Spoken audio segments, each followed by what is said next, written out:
16 तिथियों में अष्टमी मत, 7 दिनों में बुधवार भी मत, नक्षत्रों में रोहिणी नक्षत्र भी मत, समय में रात्रि का समय भी मत, वो सब मध्य का है।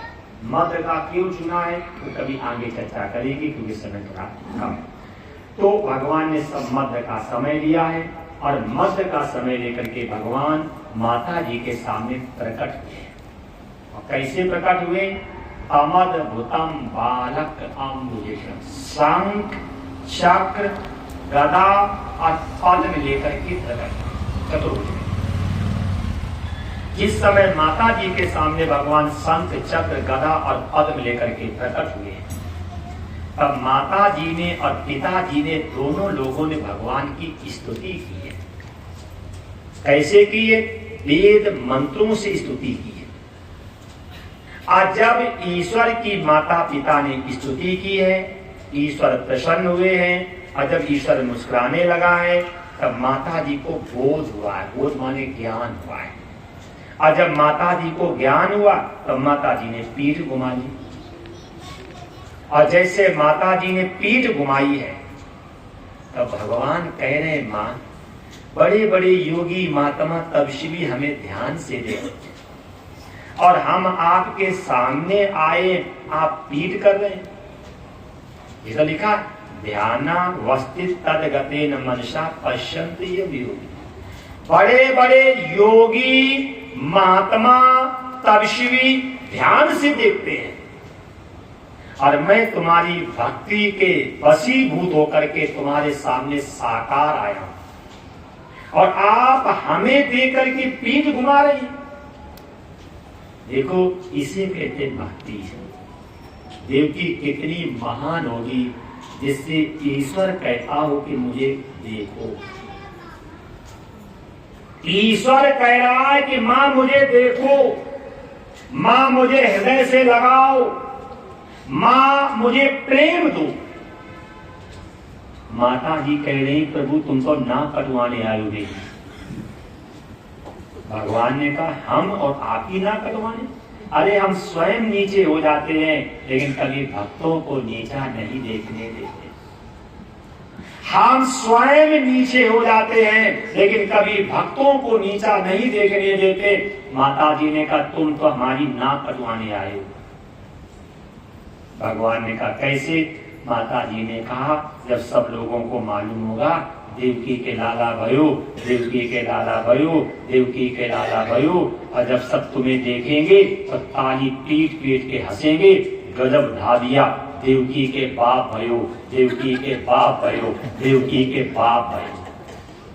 कैसे? सतयुग की वृत्ति की लंबाई होती 21 हाथ,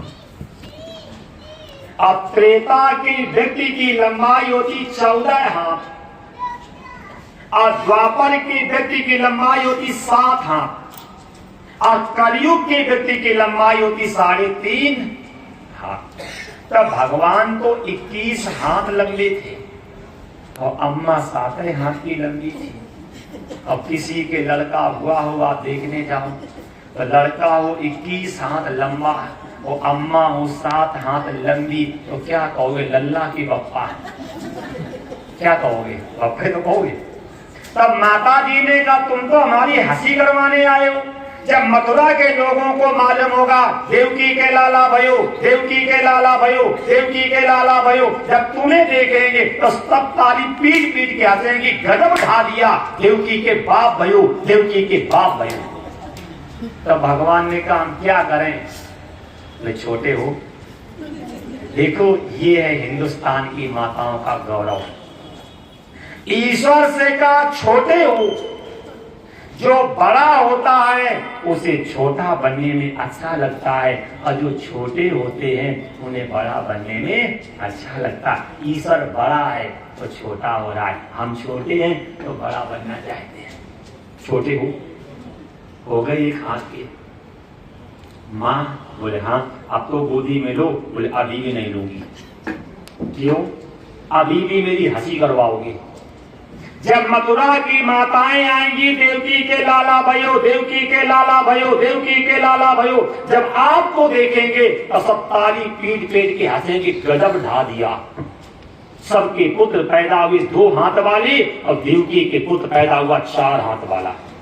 हंसी करवाने आए मेरी। तो भगवान ने कहा क्या करें माता जी? बोले चतुर्भुज नहीं, हमें चाहिए 2 भुज। हमें चतुर्भुज नहीं, हमें चाहिए 2 भुज।